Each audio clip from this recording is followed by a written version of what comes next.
Bienvenidos una vez más a No los olvidamos, puente de amor para la Iglesia Católica con la Fundación ACN. En este espacio presentamos a esos hombres y mujeres valerosos de nuestra Iglesia que llevan el amor de Cristo a quienes más lo necesitan. Conozcamos más de estos héroes silenciosos. Bienvenidos. Bienvenidos a este su programa donde Dios llora. Nicaragua sufrió 30 años de guerra. El año 2018 fue fatídico para este país, donde se reabrieron heridas que incluso se hicieron más profundas. La Iglesia ha sido profeta y pastor durante esta crisis. Profeta para elevar la voz ante la injusticia y pastor para acompañar a su pueblo. Prioridad es crear procesos de reconciliación, convertirse en apóstoles del perdón. Sin embargo, las crisis sociales y políticas no son retos solo en Nicaragua, sino también en otros países de Latinoamérica. Vamos a hablar de todo ello con Monseñor Rolando José Álvarez Lagos, obispo de la diócesis de Matagalpa, que está con nosotros en el estudio. Monseñor Rolando, muchas gracias por estar aquí. Gracias a ti, María, por esta invitación. Estoy recordándome que en el año 2011, en septiembre, si la memoria no me falla, me invitaste por primera vez a tu programa. Exactamente, hace ya muchos años, Monseñor, y es una suerte y un honor tenerle de nuevo aquí. Estaba pensando yo justo cuando me estaba preparando la entrevista, ¿quién nos hubiera dicho en aquella época que usted iba a pasar luego estos años de tanto dolor últimamente, verdad? Pienso que es un llamado de Dios a vivir el dolor como un camino de resurrección. El sufrimiento nos hace madurar como persona, como cristianos y como iglesia. Y en Nicaragua, seguramente como pueblo. Exactamente. Yo le he escuchado ya alguna vez que usted dice siempre que en las crisis también hay grandes oportunidades. Así que quería que nos explicara un poquito cuál es la oportunidad que usted también ve para crecer del pueblo de Nicaragua con estas crisis que está pasando en los últimos años. Estoy convencido que estamos viviendo un momento crucial para poder sentar las bases y los fundamentos de un futuro y un porvenir que sea realmente prometedor para las nuevas generaciones. Nosotros actualmente tenemos la responsabilidad de heredar a esas nuevas generaciones un país en paz, en justicia, en democracia institucionalizada, en estabilidad, en progreso y por supuesto con una opción preferencial por los pobres, como los obispos latinoamericanos lo decían allá en Puebla en los 70. La historia de Nicaragua durante estos más de 190 años ha sido muy fragmentada, círculos de mucha división, de grandes batallas, de guerras fratricidas, de guerras entre hermanos, de confrontaciones.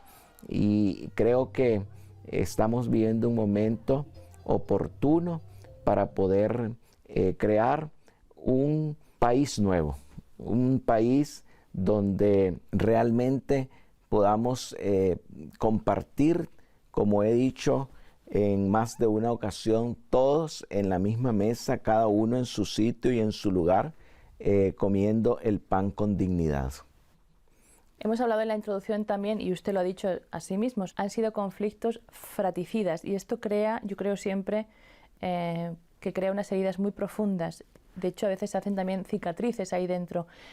¿Cuál le parece a usted que es como la medicina para cerrar una cicatriz? Porque yo creo que esto no es tan fácil como cuando ha habido guerras invasivas de fuera, que siempre está como un poquito más distante, que ese dolor que llega tanto, tan profundamente a la familia, tan interiormente a veces. El proceso del perdón es lento y laborioso. Es claramente un don de Dios y yo creo que los nicaragüenses contamos con ese don, pero igual tiene que ser una conquista de nosotros. En primer lugar, con profunda humildad, reconociendo cada uno sus propios errores y comenzando por uno mismo. En este proceso de perdón y de sanación de heridas, no debemos de esperar que sean los otros los que pidan perdón por las fallas y los errores cometidos. Se tiene que empezar por casa. Cada uno, cada sector social, político, económico, religioso. Tenemos que dar el paso, el primer paso de pedir perdón por los errores cometidos y por supuesto perdonar a aquellos que nos han dañado. Yo pienso que cuando el hombre, el ser humano, busca en su interior esta capacidad, este potencial de alzarse, levantarse de las cenizas, lo logra. Y la oportunidad que yo veo para Nicaragua y el optimismo o las esperanzas con ojos abiertos que yo veo en Nicaragua está precisamente en el potencial que tenemos los nicaragüenses para levantarnos y poder construir, no solo aspirar, construir un futuro mejor. Estábamos hablando que estas crisis sociales y políticas no se dan solo en Nicaragua. Tenemos el ejemplo de Venezuela, por ejemplo, Nicaragua es un país frágil, pero Venezuela todavía está sufriendo unas crisis enormes también políticos, sociales. Tenemos el caso, por ejemplo, del narcotráfico en México, que es también arrasador. Son grandes retos para la Iglesia en muy diferentes contextos. ¿Piensa usted que la Iglesia está de nuevo en la encrucijada en Latinoamérica o ha estado siempre, dijéramos, en una encrucijada en todos estos países latinoamericanos, en los diferentes casos sociales, políticos, a veces económicos? En primer lugar, quisiera decir que pienso que en América Latina en general, guardando las excepciones que siempre existen, se perdió el norte propiamente de la ideología. Me refiero a un sistema de ideas con mística. Y se entró en una etapa histórica donde reinó la corrupción, el asalto y la ambición de poder, también lamentablemente el narcotráfico, y todo esto se fue confabulando para que en el continente latinoamericano esté viéndose este tipo de situaciones de confrontación en muchos países de nuestra América Latina. Y en ese sentido la Iglesia siempre ha estado en una encrucijada, solamente que creo que en este momento estamos viviendo un kairos, un momento particular y especial de gracia, porque insisto que en las crisis nosotros podemos encontrar oportunidades para resucitar, de tal manera que pienso que la Iglesia en América Latina tiene diversos retos. Y uno de ellos es crear o incentivar la conciencia de la corresponsabilidad en todos los ciudadanos. Los ciudadanos tenemos una corresponsabilidad, tenemos que responder de nuestras acciones, de nuestro pasado y de nuestro futuro. Es lo que algunos llaman crear ciudadanía, que la persona se sienta con la potestad de poder transformar su historia, de dejar que sean solo algunos pocos los que decidan por las grandes mayorías y que seamos las grandes mayorías, que seamos el pueblo todo, sin exclusividades ni exclusiones, los que realmente decidamos los destinos de nuestras naciones. Y Monseñor, ¿por qué piensa, y aquí voy a ser un poquito la abogada del diablo, cuando me está hablando usted pienso, con toda razón está hablando usted, pero a mí me parece desde fuera a veces que justo eso se está dejando a ciertos partidos políticos de un carácter más, dijéramos, comunista, ¿no? O sea, lo que está diciendo el pueblo tiene que levantarse, el pueblo tiene que actuar. ¿Por qué la Iglesia a veces, o quizá dijéramos los valores que más defendemos los cristianos, dejamos ese campo un poco siempre vacío para otros? No sé si me entiende lo que estoy diciendo. Exactamente, en primer lugar porque nos hemos dejado robar los conceptos y el lenguaje. Nos hemos dejado robar eso. ¿Por qué cuando hablamos ahora de que tienen que ser las grandes mayorías, nosotros, el pueblo, los que tenemos que tomar las decisiones del futuro de nuestras naciones y no dejarle solo a esos pequeños grupos de poder esas decisiones que además son grupos que se han atrevido hasta decidir por nosotros? Se piensa en algunos sectores que se está hablando izquierdosamente. Sí. ¿Por qué? ¿Por qué? Si ese es además un lenguaje que si lo buscamos lo encontraremos en la raíz del Evangelio, porque la redención no ha sido solo para un sector, la redención no ha sido solo para un grupo, la redención ha sido para toda la humanidad, e incluso vayámonos al Génesis, la creación fue dada a todos, para ser administrada por todos, no por un pequeño grupo, no por élites.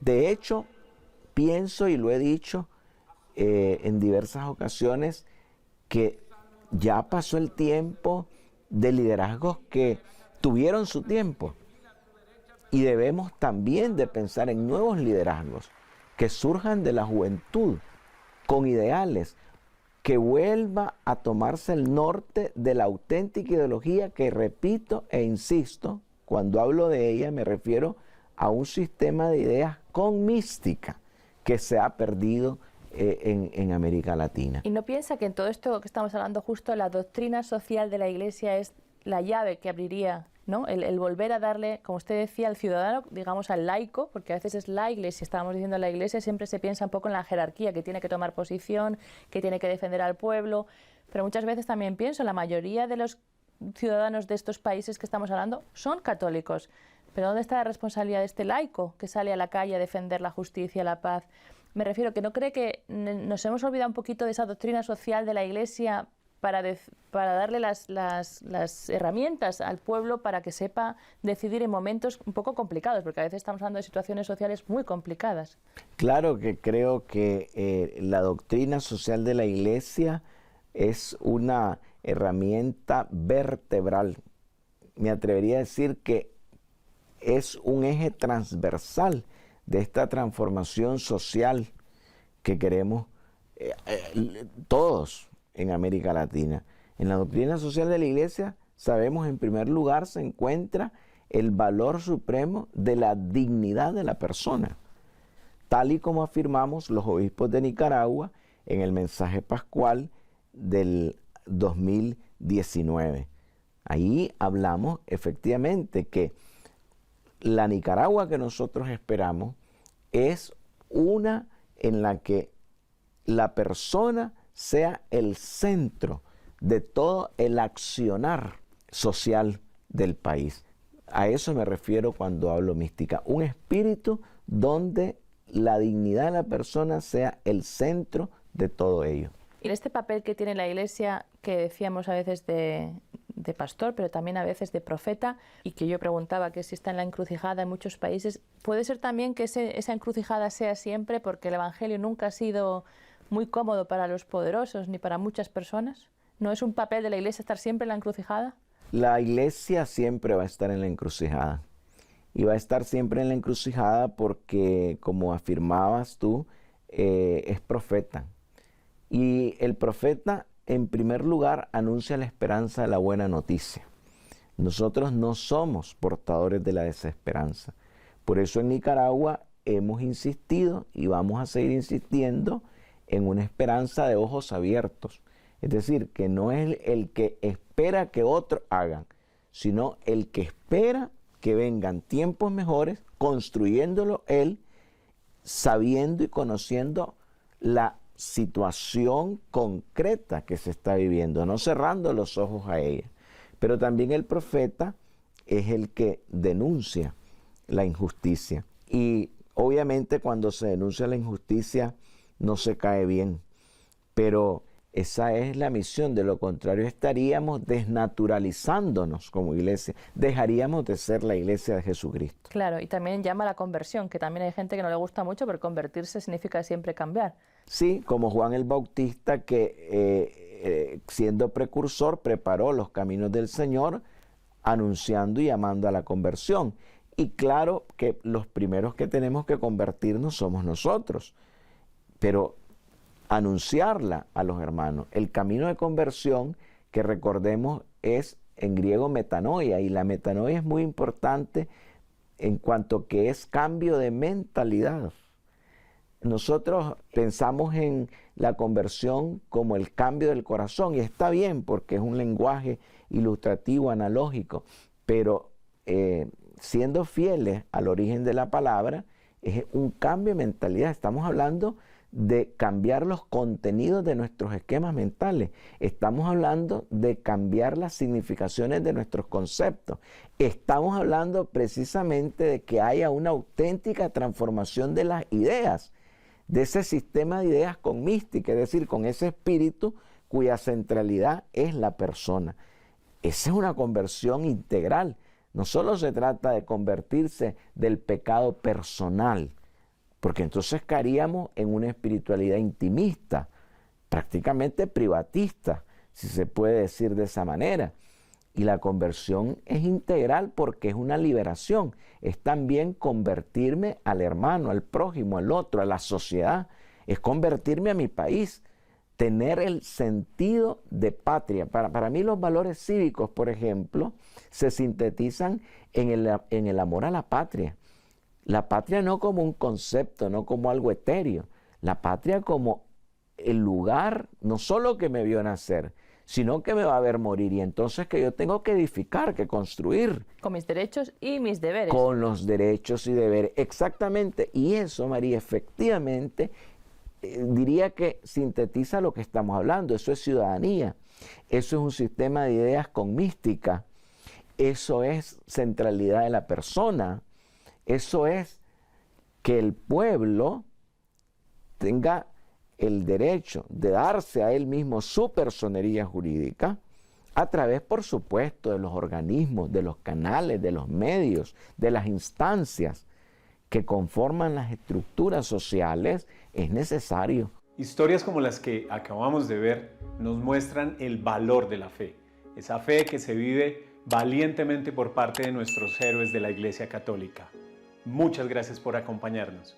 Si quieres conocer más sobre estas historias y cómo ayudar, ingresa a acn-global.org.